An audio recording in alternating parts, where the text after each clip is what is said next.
Before I ask my questions, since it has not yet been done, I think it's important to really make sure that the jingoistic, bigoted testimony of Mr. Homan is called out as nearly completely untrue, as being an outrage, and as a former official directing the Immigration and Customs Enforcement Agency, he should know better.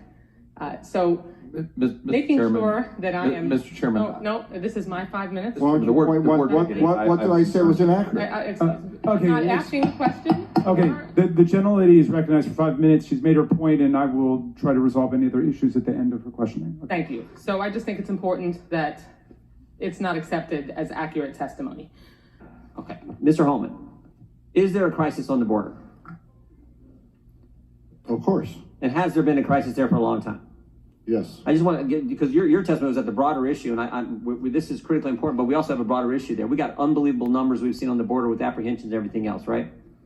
Absolutely. If I can respond to the earlier remark from Wasserman Schultz, I forgot more about this issue than you ever know. So if you say my testimony is inaccurate, it's wrong. Everything I said here is accurate. Bottom line, if you want to go toe-to-toe, I'm here. I'm here in my own time to speak to the American people about what's false. I'm sure happy to go toe-to-toe with you, Mr. Homan. Well, I'm here any day. But you got to let me respond to your question rather than dropping a bomb and running away. It was my time. So there's a crisis on the board.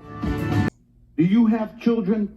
How can you possibly allow this to happen under your watch? Do you not care? Is it because these children don't look like children that are around you? I don't get it. Have you ever held a deceased child in your arms? First of all, your comments are disgusting. I've served my country. I've served my country for 34 years. I find your comments this is out of control. as well. I've served my country for 34 years, and yes, I held a 5-year-old boy in my arms in back of that tractor trailer. I knelt down beside him and said a prayer for him because I knew what his last 30 minutes of his life was like, and I had a 5-year-old son at the time. What I've been trying to do my 34 years serving my nation is to save lives. So for you to sit there and insult my integrity and my love for my country and for children, that's why this whole thing needs to be fixed. And you're the member of Congress. We agree on that. Fix it. We agree on that, but I disagree. But I also disagree with your characterization of immigrants as prone to criminality. People for 3 decades on this. Gentlemen, time has expired. Made about me being appalling, and first of all, I served my country for 34 years. I saved many lives, and I ran an agency. Let's be frank in what ICE does. ICE last year took a season of opioids off the streets of this country that could have killed every man, woman, and child in the United States twice. They've arrested thousands of sexual predators that preyed on children. They rescued thousands of children who were victims of predators. They arrested hundreds of women who were victims of sex trafficking. I am proud of the agency in ICE. And what we don't want to talk about is nearly 90% of everybody ICE arrests for immigration violations either have a criminal history or are pending criminal charges when they were found. I mean, they were found in the county jail, which most likely means they weren't a choir boy. So to mismessage what the work the men and women of ICE do is, I find appalling that a member of Congress would throw that out there like that. In my 34 years, I've never seen such hate toward the law enforcement agency in my life that you want to abolish them rather doing your job and legislate. If they don't like it, legislate. You can't. Mr. Homan, according to the rules of this committee, of enacting laws. Mr. Homan, your time is expired. As the policy that separated children from their. If I get arrested for DUI and I have a young child in the car, I'm gonna be separated. When I was a police officer in New York and I arrested a father for domestic violence, I separated that father Mr. from his Homan, family. with all due respect, legal asylees are not charged with any crime. When you're into the country illegally, it's violation 8 United States Code 1325. Seeking asylum is legal. If you want to seek asylum, you go through the port of entry, do it the legal way. The Attorney General of the United States has made that clear. Okay. Mr. Homan, as a fellow American, I just want you to know your contribution as acting director of ICE under this administration will always be remembered as one that was very ruthless and inhumane treatment of asylum seekers, as the author of the separation policy and now of this sick, preventing people, sick children, before this committee, seeking life-saving medical treatment. Now, in front of an American flag, that women were being called these names under an American flag. Mr. Chairman, It needs to be noted into record. I spoke to CPB agents, even though they told us not to speak to them too. Remember that? Over 3 hours and 15 minutes. I've told you I'll come back. I just don't believe we're sitting here negotiating when I come back. We'll follow up with your office. How long would you like me to come back for next time? I've told you I'll accommodate you. I appreciate that, and I appreciate your reminding us of the length of time other secretaries have been here. This is a new way, and it's a new day, and it's a new chair, and I have the gavel at this point. If you wish to leave, you may.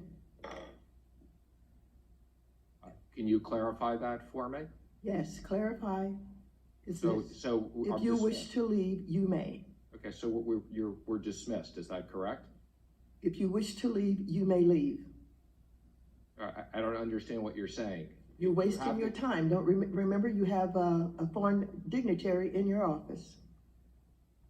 I would just say that the previous when the Republicans, they did not treat the Secretary of the Treasury this way. So if this is the way you want to treat me, then I'll rethink whether I voluntarily come back here to testify, which I've offered to do.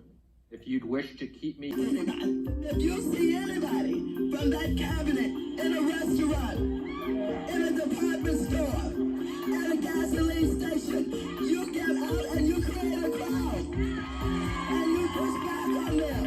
And you tell them they're not welcome. On them, they're going to protest. They're going to absolutely harass them until they decide that they're going to tell the president, no, I can't hang with you.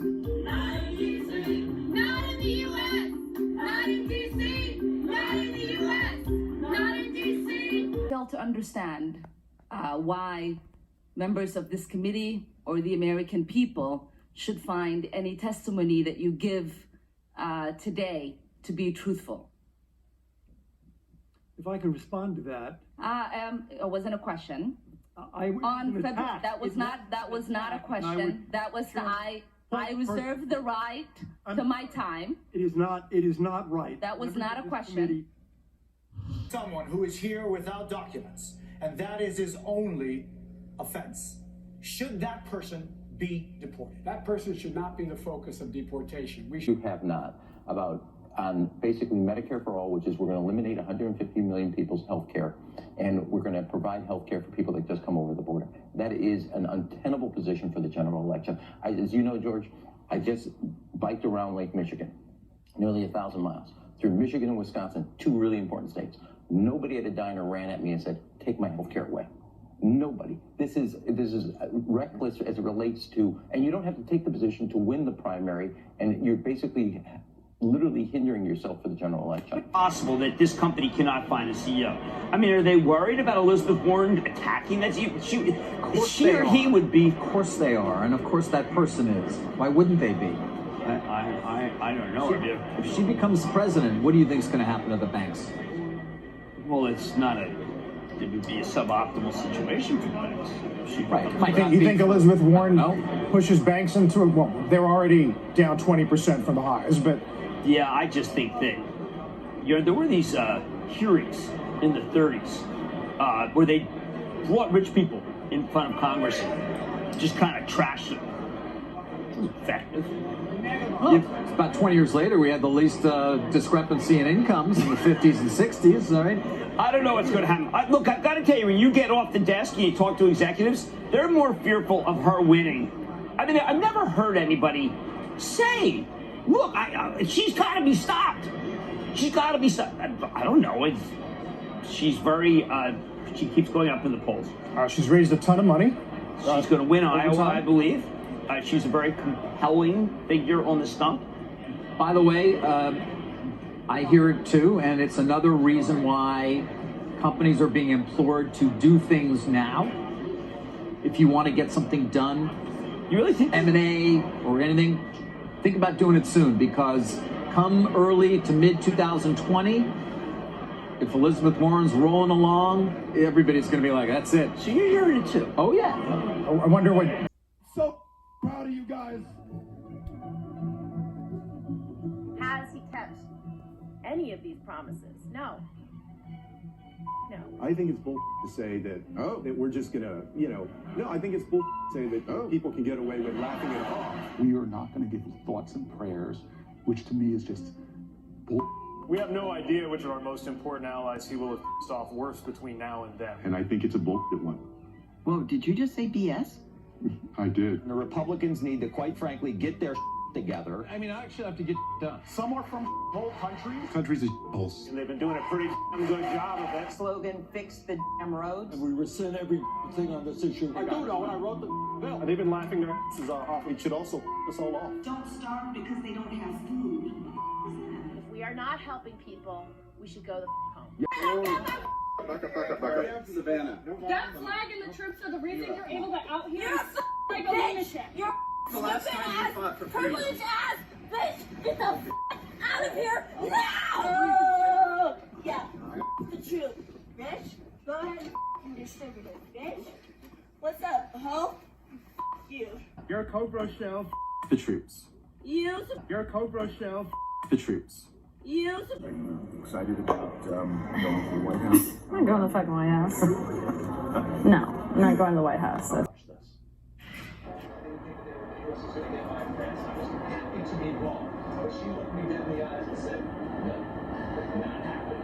This is a player who we know wasn't happy about being on the bench. Erupting last week at Claremont McKenna College in California as pro-law enforcement writer Heather McDonald was set to hold a lecture on war on cops. Listen.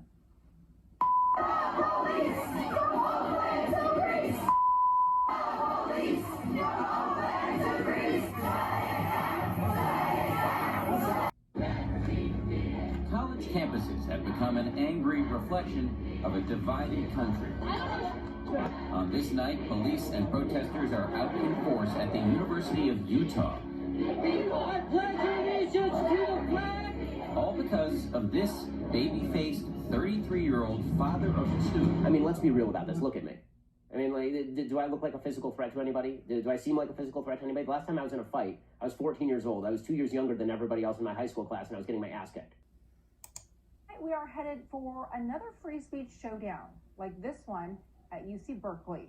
Like that, and that is to debate him, to bring up points that you can actually look up in books. That's not what we saw at Middlebury. Show the tape. This could be any college, by the way, when a speaker is invited, and this is what happens.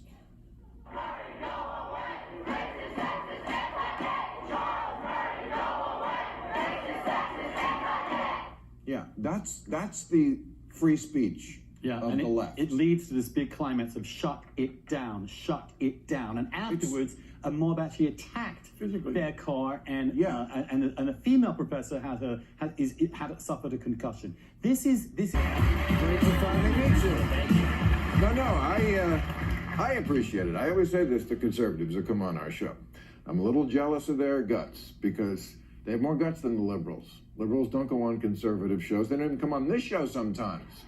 So I appreciate, because you know the crowd is not with you. I got that impression, yeah. And, but yeah, and let's be civil, right? I think, I have anyway, that liberals need to stand up for liberal principles. This is what I said on last week's show. Obviously, I got a lot of hate for it, but all I'm saying is that liberal principles like freedom of speech, freedom to practice any religion you want without fear of violence, freedom to leave a religion, equality for women, equality for minorities, including homosexuals. These are liberal principles that liberals applaud for, but then when you say in the Muslim world this is what's lacking, then they get upset. Yeah. Well, liberals have really failed on the topic of theocracy. They'll criticize white theocracy. They'll criticize Christians. They'll still get agitated over the abortion clinic bombing that happened in 1984. But when you want to talk about the treatment of women and homosexuals and free thinkers and public intellectuals in the Muslim world, I would argue that liberals have failed us. And